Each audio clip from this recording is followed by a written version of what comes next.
ဆောင်နာကငါတစ်ပင်အောင်အိပ်ရမလားလို့တစ်ကိုင်းချိုးချကဲဝန်နဲ့ကျိုးပင်ဆောင်နာနည်းနည်းလေးတော့ပြောရအောင်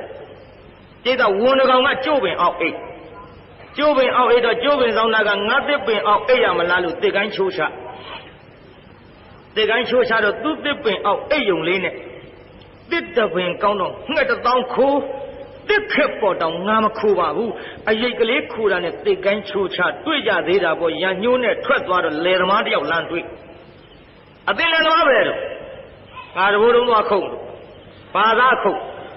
အာတို့တော့နဘဲသားတို့ဘာတို့ကျုံရကြပန်းခုတ်တာမဟုတ်ဘူးတဲ့တဘိုးလုံးလုံးတဲ့နေရာကျုပ်သားအကောင်းဆုံးတဲ့ဗျာဝန်ကဒါနဲ့တရားနာပြေတာကျိုးပင်သွားလှဲ့ရောလဲကနီကျိုးပင်ဆောင်နဲ့ရောက်လာအပင်လေသမားဘာပြုလို့ငါကျိုးပင်ခုတ်